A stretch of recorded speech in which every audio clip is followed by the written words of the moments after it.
Meus irmãos, você trouxe aí a sua Bíblia? Trouxe ela? Levanta ela para cima e diga assim: Pai. Diga, não, diga com vontade, irmão. Nós estamos no culto de ceia. Diga: Pai, fala comigo essa noite, porque eu quero ouvir a tua voz. Aleluia. Queridos, Deus nos deu uma palavra para essa noite de ceia, e eu quero compartilhar ela com vocês. Gênesis capítulo de número 50 e o versículo de número 20. Gênesis capítulo de número 50 e o versículo de número 20.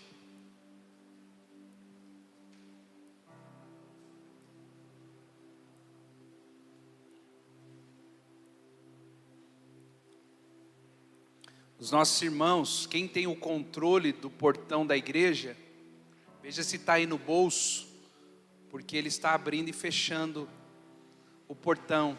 Então dá uma olhadinha se é o seu controle que está aí, tá bom? Você que tem o controle da igreja, portão, dá uma olhadinha se não é o seu controle que está com problema ali. Gênesis capítulo 50, versículo de número 20, olha o que está escrito aí. Vós bem intentaste mal contra mim, porém Deus o intentou para o bem, para fazer como se vê nesse dia, para conservar muita gente com vida. Amém? Essa é a palavra de José, já no final de todo o seu percurso que nós já conhecemos. E o que a gente não consegue talvez entender na fala de José aqui, é que José está revelando que existem dois planos para a vida de um homem. Existem duas narrativas, existem duas maneiras de você entender e enxergar a vida.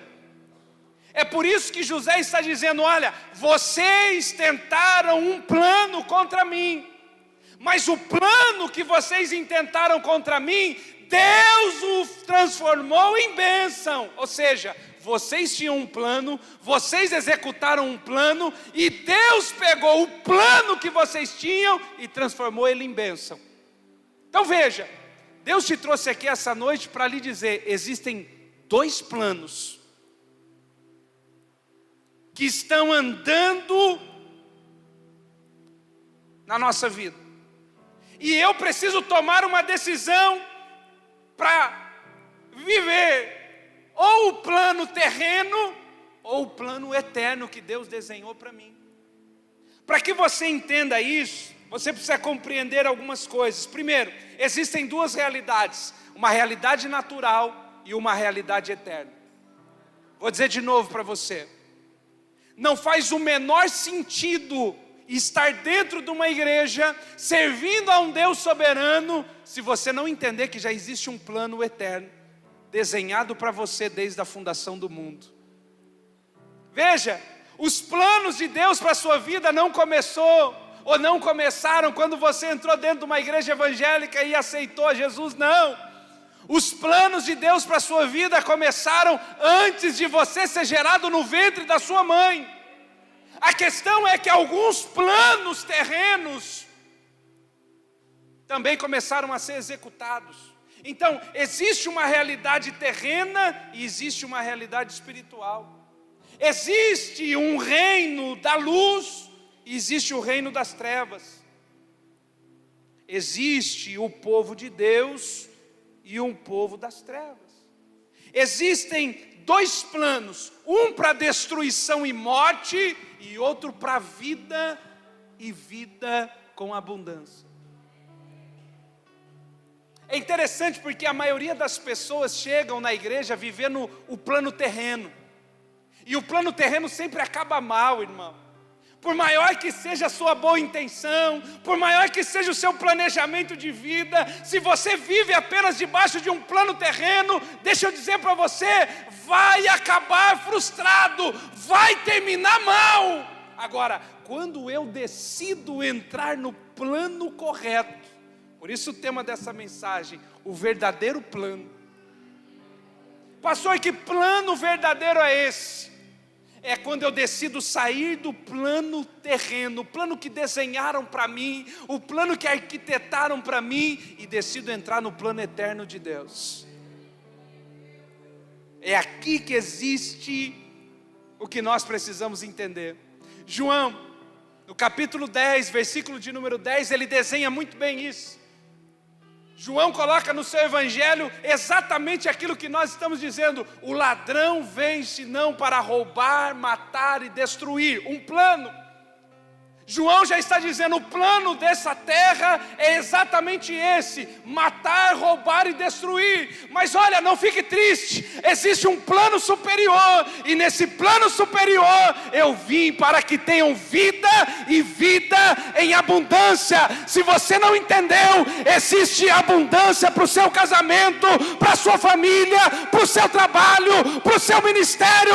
Deus tem algo maior e melhor, um plano melhor. Agora entenda,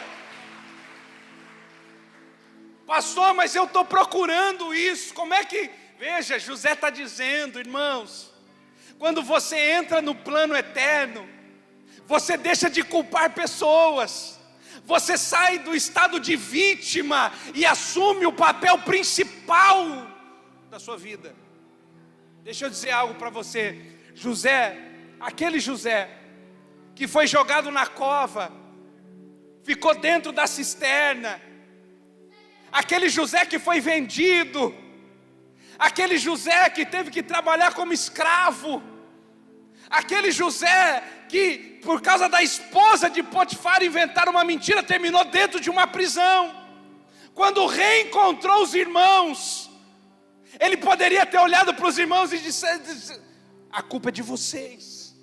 Vocês me levaram para longe do pai, vocês me levaram para longe da família, vocês me levaram para longe do... Não, vocês intentaram o mal, havia um plano, mas Deus traçou um plano maior e melhor. É tempo de parar de culpar as pessoas, é tempo de parar de ficar achando culpados e entrar dentro de um propósito diferente de vida.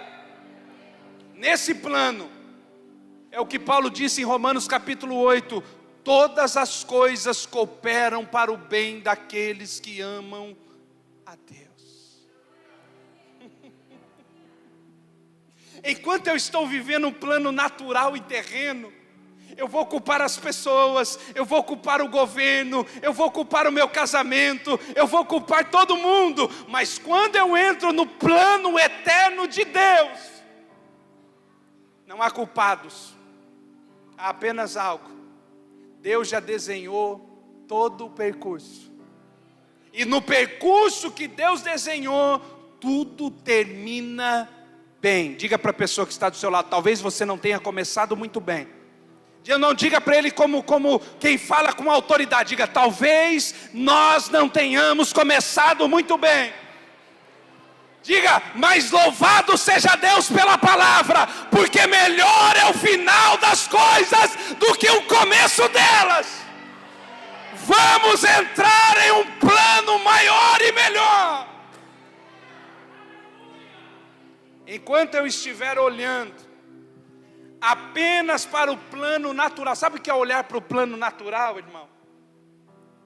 Olhar para o plano natural seria Moisés chegar na sarça, diante da sarça, ele dizia assim: Senhor, se o Senhor era na minha vida, por que minha mãe me abandonou? Se o Senhor tinha promessa na minha vida, por que permitiu que eu fui abusada quando criança? Senhor, se o Senhor tinha tanta promessa, se o Senhor era tão poderoso, por que tantas coisas ruins aconteceram na minha vida? Esse é o entendimento do plano natural das coisas. O engraçado é que a maioria das pessoas passam a vida tentando procurar respostas para esse plano terreno, enquanto existe um plano mais alto. O profeta chegou para falar com Deus e disse assim: os meus planos são mais altos do que os seus planos. Existe o seu plano e existe o meu plano. Paulo escrevendo aos Coríntios, 1 Coríntios capítulo 2, versículo 7.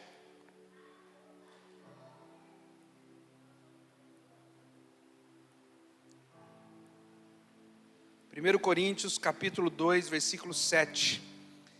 Está escrito assim, olha: mas falamos a sabedoria de Deus, oculta em mistério, a qual Deus ordenou. Quando que Deus ordenou? Vamos de novo. Quando que Deus ordenou? Ajuda. Vai lá. A qual Deus pré-ordenou. Então olha para a pessoa que está do seu lado e diga assim: antes dos séculos, Deus já tinha preparado um ambiente de glória para você viver. Irmão, presta atenção, é por isso que a Bíblia diz que o ladrão vem para roubar, matar e destruir. Por quê, pastor? Porque se ele não te mata, não rouba e não destrói, você vai entrar no melhor tempo que Deus desenhou para você viver. E não começou ontem. Isso já está guardado. Agora, veja o que ele vai dizer: mas nós falamos a sabedoria de Deus em mistério. Próximo versículo, versículo 8. Olha o que Paulo vai dizer: a qual nenhum dos príncipes desse mundo compreendeu. Ou seja, aquilo que Deus estabeleceu para cada um de nós, nenhum príncipe desse mundo, não tem demônio que saiba o projeto de Deus na sua vida, não tem entidade maligna que possa chegar e dizer: eu sei o que Deus... Não. O que Deus reservou para você está oculto nele, guardado nele. Olha o que vai dizer: porque se a tivessem compreendido, não teriam crucificado o Senhor da glória. Veja, Deus desenhou a morte do cordeiro nele. Ninguém sabia disso. É por isso que levaram Jesus para o Calvário, porque não sabiam que na morte havia vida. Isso estava apenas escondido em Deus. É por isso que na última hora o diabo tenta de todas as formas tirar Jesus da cruz. Lembra do bandido do lado de Jesus? Desce da cruz. Lembra da esponja com vinagre? Amortece a dor. Porque descobriram tarde demais que o plano era aquele. Deixa eu dizer algo para você.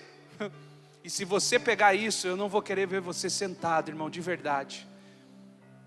Quando o diabo descobriu o que Deus desenhou para você, já vai ser tarde demais. Quando o diabo descobrir a boa obra de Deus na sua vida, para a sua família, já vai ser tarde demais.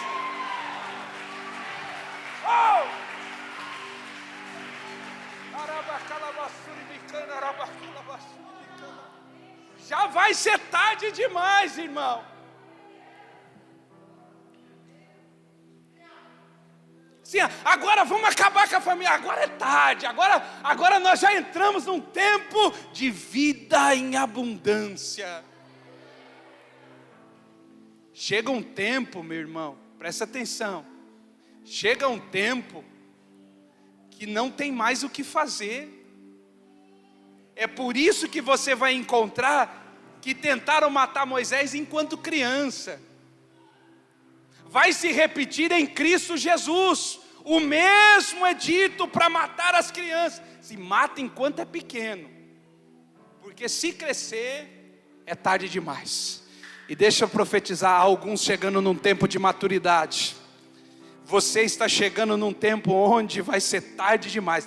Ninguém mais vai poder parar o desenho que Deus projetou para você. É por isso que está ficando difícil. É por isso que está ficando estreito. É por isso que está ficando apertado. Porque estamos chegando em um ambiente onde será tarde demais para qualquer obra parar. Quando a gente chega nesse, irmão, quando a gente chega nesse lugar, não importa o que falam, não importa o que fazem, não importa o que ferem, não importa, nós estamos vivendo um tempo de abundância.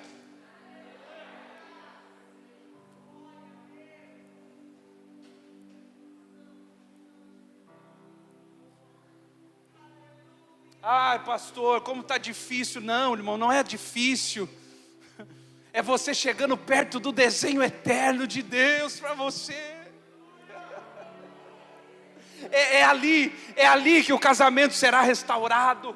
É ali que os filhos voltarão para a presença de Deus. É ali onde haverá paz. É ali onde haverá liberdade. É ali.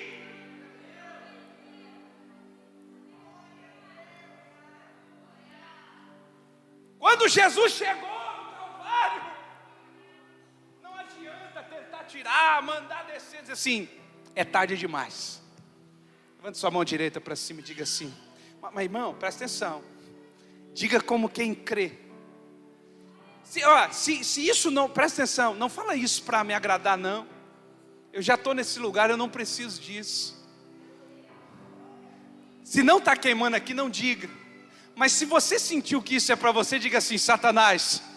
Não diga, mas diga assim, Satanás, eu estou chegando em um lugar onde será tarde demais para tocar em mim e na minha família. Eu vou viver o milagre.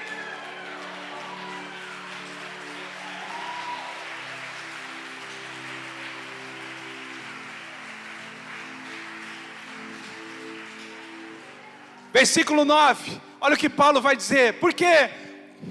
Mas como está escrito, as coisas que os olhos não viram, as coisas que o ouvido não ouviram, e nem ainda subiu ao coração do homem, são as coisas que Deus preparou para aqueles que o amam.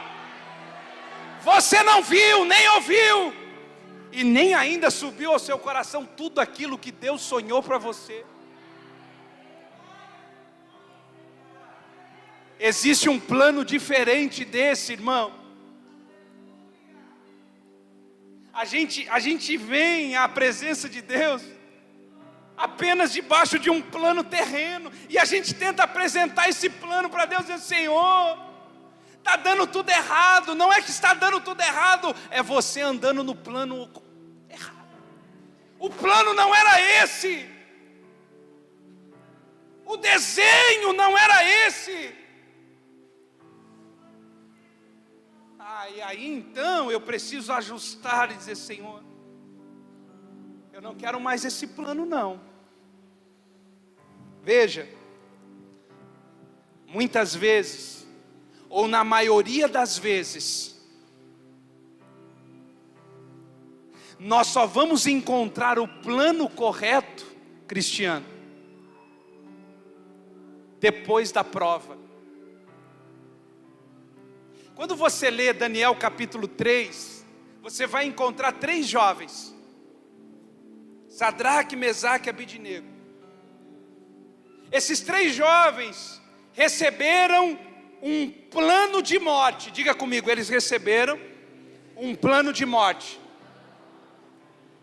Eles iam morrer, irmãos. O decreto era de morte, a palavra era de morte. E a gente gosta, irmão, de receber palavra negativa, porque a gente, ai meu Deus, agora acabou. Serve a Deus a vida inteira, recebe uma palavra e agora acabou. Deus te trouxe aqui para você voltar a se lembrar, não é para te falar, é para você se lembrar que a última palavra ainda procede do trono de Deus. Esses 3 jovens receberam um decreto de morte, vai morrer. Jogaram os 3 dentro da fornalha, irmão. Agora, a Bíblia diz que antes deles serem lançados dentro da fornalha, eles foram amarrados. Ou seja, a expressão bíblica é atados. Eles aqui, ó, só com o pezinho. E aí, jogaram eles lá dentro. Aliás, eles caíram. Ninguém jogou, eles caíram. E aí o Nabucodonosor está olhando e está dizendo assim, conta comigo. Quantos a gente jogou? Assim, jogamos 3 reis, assim, e por que eu estou vendo 4? Você entende isso? Você entende que é um plano? E que muitas vezes o plano é como Davi escreveu no Salmo 23, ainda que eu passe pelo vale da sombra e da morte, não importa!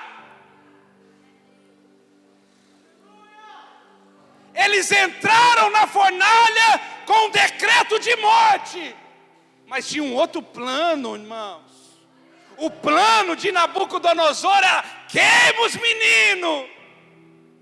O plano de Deus não vai ficar nem cheiro de fogo na roupa.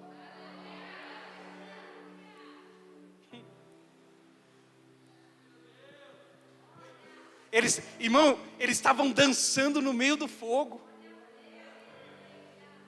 Porque quando você entra no plano de Deus, não importa o que está acontecendo no plano terreno, eu estou celebrando a Jesus, e com Jesus.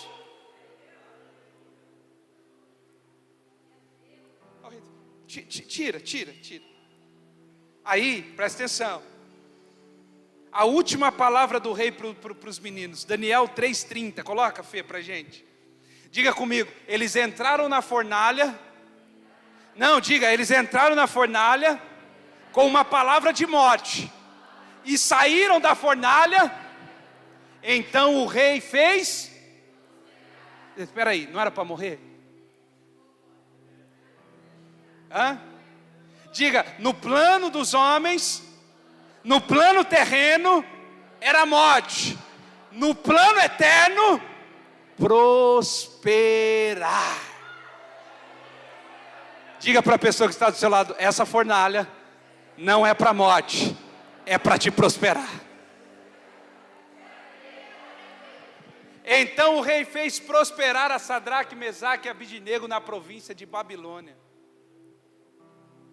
Desenharam um plano para eles, mas Deus tinha um plano maior. Daniel capítulo de número 6, Daniel é lançado na cova dos leões. Um novo decreto de morte, vai morrer.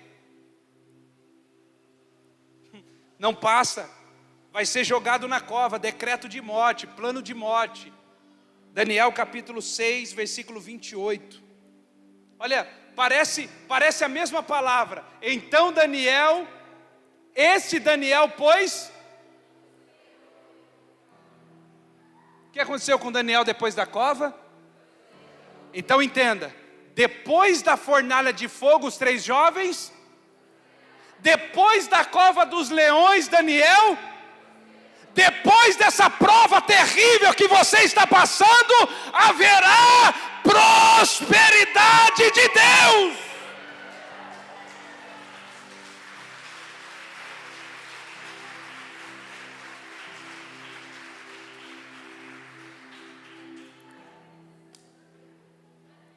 Você está entendendo isso?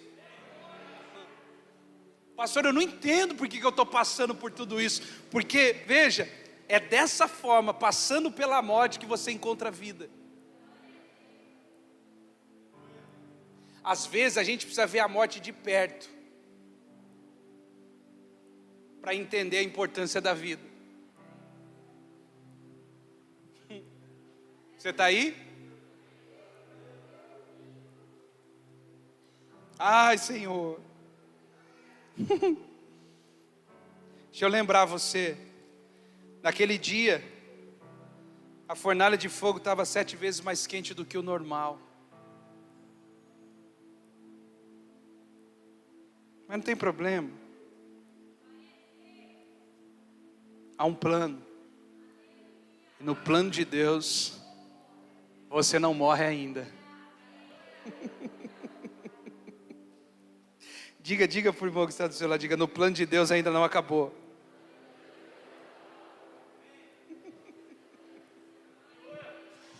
Ai, meu Deus! Jesus chega 4 dias depois que Lázaro morreu, irmãos. E as pessoas estão dizendo assim, Senhor, é seu amigo. 4 dias depois, já foi enterrado. E assim, esse é o plano natural. O plano eterno é: Lázaro, vem para fora. Lázaro, sai para fora. Assim, mas Senhor, já cheira mal. Senhor, o que o Senhor está fazendo? Está morto. Aí todo mundo tem que ver Lázaro saindo. Não, presta atenção. Não importa se no plano terreno, aos olhos naturais parece que acabou. Não importa. Não me interessa. Não interessa se aos olhos humanos não tem mais jeito. No desenho de Deus, vem para fora. Sai, volta a viver, vem para a luz, sai das trevas.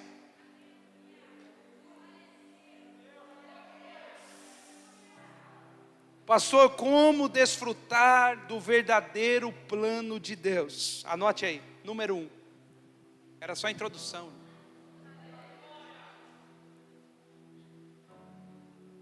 Como eu desfruto do verdadeiro plano de Deus? Número 1, anote aí. Quando você enxergar um plano de morte, creia que existe um outro plano. Vou dizer de novo. Quando você encontrar um plano de morte, creia, existe um outro plano. João capítulo 12, versículo de número 9. E muita gente dos judeus soube que ele estava ali, e foram não só por causa de Jesus, mas também para ver a Lázaro, a quem ressuscitara dentre os mortos. E os principais sacerdotes tomaram deliberação para matar também a Lázaro. Você entendeu? Porque muitos dos judeus, por causa dele, iam e criam em Jesus. Lázaro adoece, morre, 4 dias no sepulcro, Jesus ressuscita o homem, e agora o homem que foi ressuscitado por Jesus, as pessoas querem matar ele. Por que as pessoas queriam matar ele? Porque através daquilo que ele passou, muitas pessoas estavam indo até Jesus. Veja, se Jesus tivesse chegado no primeiro dia da enfermidade de Lázaro, e Lázaro não tivesse morrido, muita gente não teria se aproximado de Jesus. Lázaro precisava morrer, porque através da morte e ressurreição de Lázaro, muitas pessoas creram naquilo que aconteceu com ele. Veja, o que você está vivenciando hoje, luta, dificuldade, provação, amanhã será um testemunho poderoso para aproximar as pessoas para Jesus.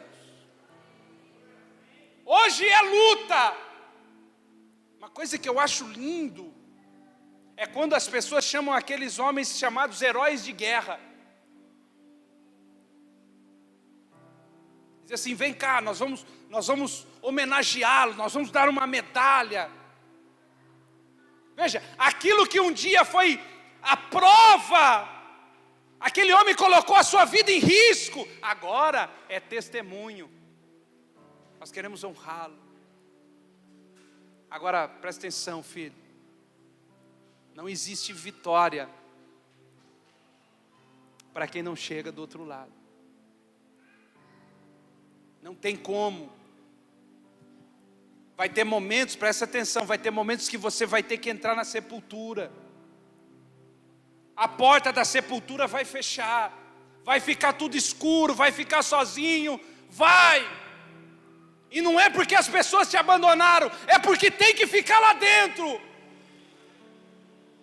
Mas vai chegar uma hora que Jesus vai parar na porta do sepulcro e vai dizer: o tempo da sepultura acabou, vem para fora.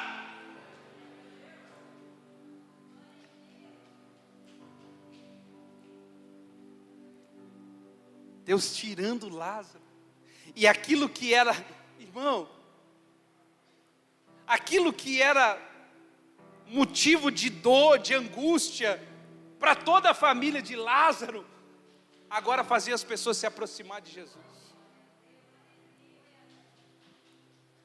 Diga para a pessoa aí do seu lado: a sua ferida revela o teu ministério. Diga: onde te dói, é onde Deus vai te usar com maior autoridade.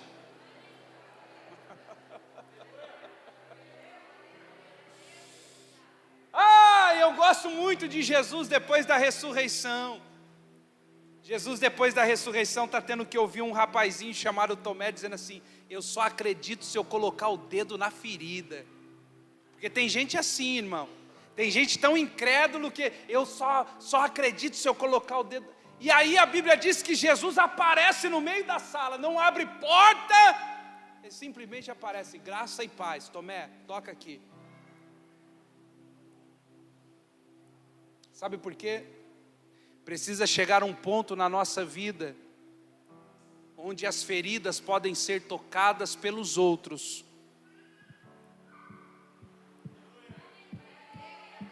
Se você tocar, você crê? Se você souber da minha história, de tudo aquilo que eu passei, você vai crer? Tem gente que diz assim: não, eu passei tanta coisa com Jesus, mas não posso, eu não gosto de falar. Não, a sua ferida vai trazer muita gente para perto de Deus. Pode tocar. Ferida cicatrizada em Deus. Sabe, a ressurreição de Jesus nos ensina que há feridas que vão ficar abertas até depois da eternidade.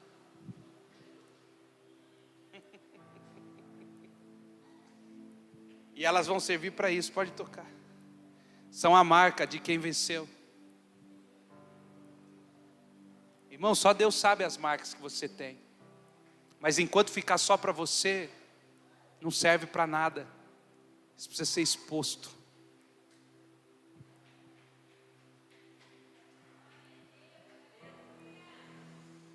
Ó Jesus. Deixaram ele quase nu, exposto. Soldado do lado, quando fura com a lança Jesus, e que dele sai água e sangue, e aquilo passa por ele, ele diz assim: verdadeiramente esse era o Filho de Deus. Se é para crer, pode me ferir. Você não entendeu, né? Aquele soldado só acreditou em Jesus quando meteu a lança do lado dele. Mas se for preciso ser ferido para que os outros creiam, então nos fira.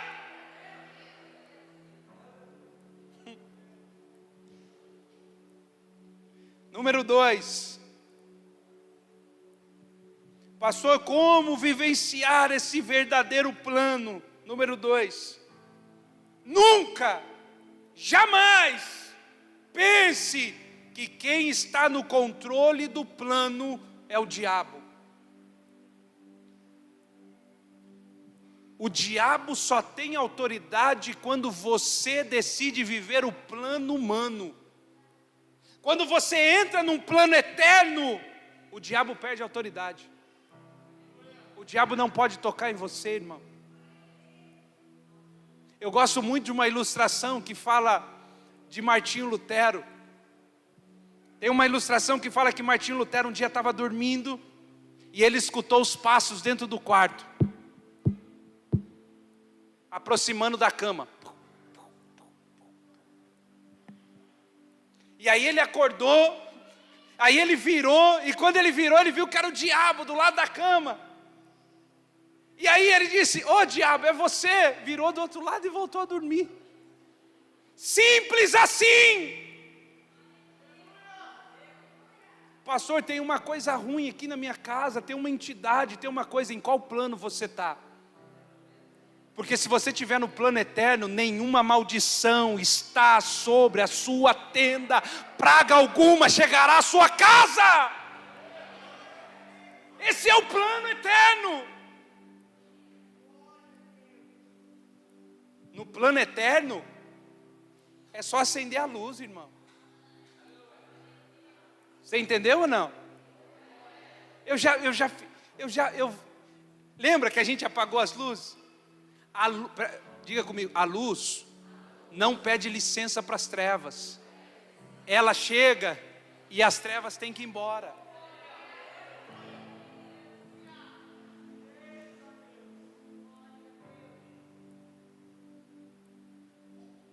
Pensa, irmão, pensa num... Irmão, eu gostava de rolar com o diabo. Rolar, irmão. Pensa num homem que rolou com o diabo, era eu, irmão. E pegava e rolava para o chão, na areia. Parecia MMA espiritual, irmão. Até o dia que eu entendi. Acende o interruptor.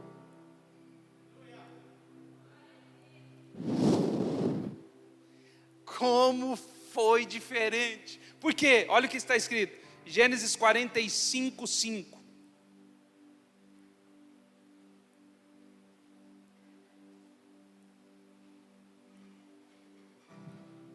José, falando para os irmãos: agora, pois, não vos entristeçais, nem vos aborreçais por me haverdes vendido para cá. Não fica triste, não.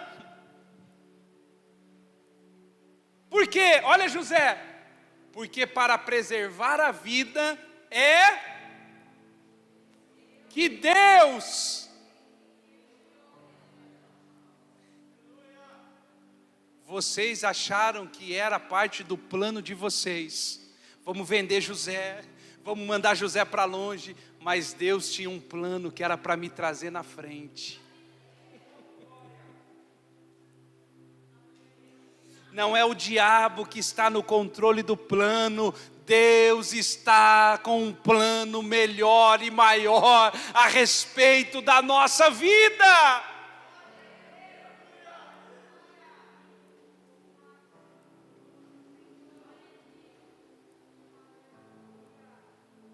Tem hora que parece que a gente serve um Deus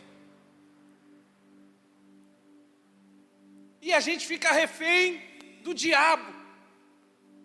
Esse pastor que luta. Veja, quando nós falamos do desenho de Deus, essa luta já foi vencida.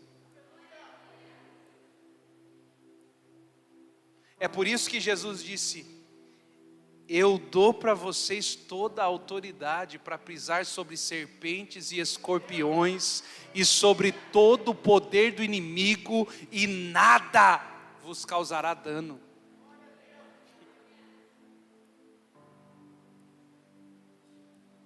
Eu ia falar algo, mas talvez não estão preparados para ouvir.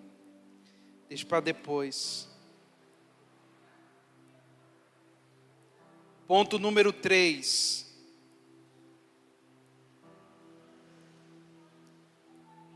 Como desfrutar, como vivenciar o verdadeiro plano. Número 3. Foco no plano eterno. Tem muitas coisas que acontecem na nossa vida que nos rouba a perspectiva da eternidade. Agora veja, Paulo escrevendo em 2 Coríntios capítulo 4, versículo 17: porque a nossa leve e momentânea tribulação produz para nós um peso eterno de glória muito mais excelente. Veja, quando eu pego a perspectiva da eternidade e coloco próximo à perspectiva humana, a Bíblia diz que a minha tribulação é leve e momentânea. Pastor, quando a tribulação fica difícil, pesada e demora muito? Quando eu perco a perspectiva da eternidade.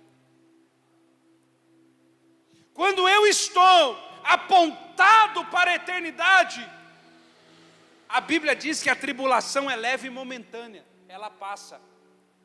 Porque a Bíblia diz: o choro pode durar uma noite inteira, mas a alegria, ela vem pela manhã. Olha para a pessoa que está do seu lado e diz assim: quando foi que não teve uma manhã? Até hoje.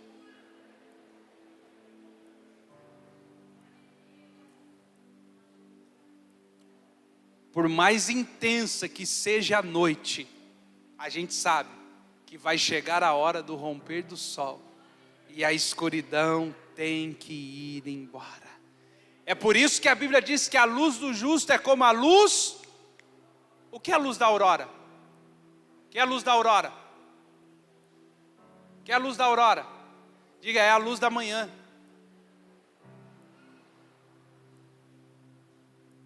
A gente vai fazer outro propósito no monte de 12 horas. Tem irmão que sai com 11. Mas a gente fica até às 12. E um dos privilégios de você estar lá é você ver o sol nascer. E aquela é chamada de luz da aurora. Só que a Bíblia diz, é como a luz da aurora que nasce, vai brilhando, brilhando, brilhando, brilhando, até ser dia perfeito. Não é só romper a escuridão, é chegar num lugar chamado perfeição.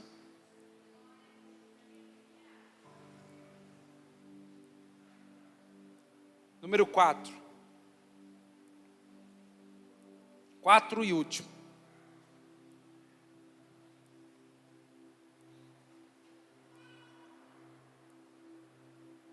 Para quem escreve, tudo coopera para a glória de Deus. Tudo.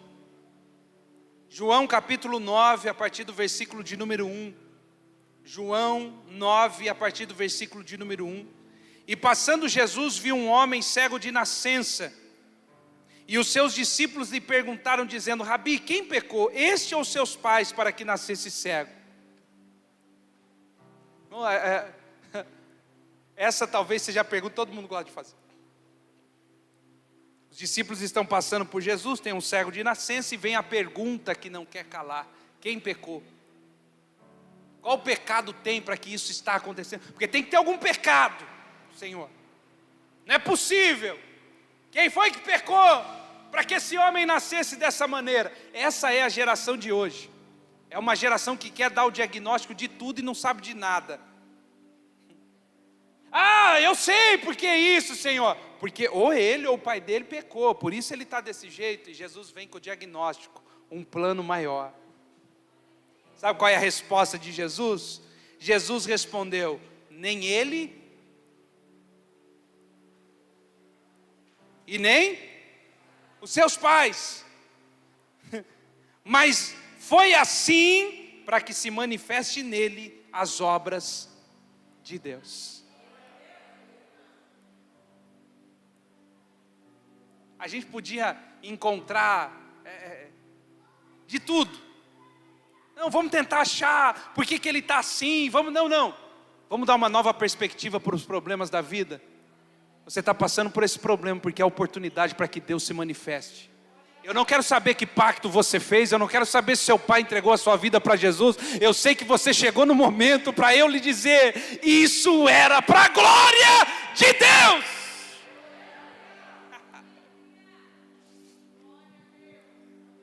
João 11, 4. João 11, 4. Jesus, quando escuta o recado da enfermidade de Lázaro, olha a resposta de Jesus. Jesus, porém, ao ouvir isso, disse, essa enfermidade não é para... Mas Lázaro não morreu, irmão. Mas Jesus disse, essa enfermidade não é para morrer. Mas Lázaro morreu. Mas o que Jesus estava dizendo era de um plano mais excelente. Mas para que a glória de Deus, para que o Filho de Deus seja glorificado por ela. Tem coisa que nós estamos passando porque é por ela que Deus será glorificado. Aí você tem uma decisão. Ou eu pulo fora e não permito que Deus seja glorificado, ou eu permaneço e espero o cumprimento do propósito eterno para que Ele seja glorificado através da minha vida. Isso é uma decisão sua.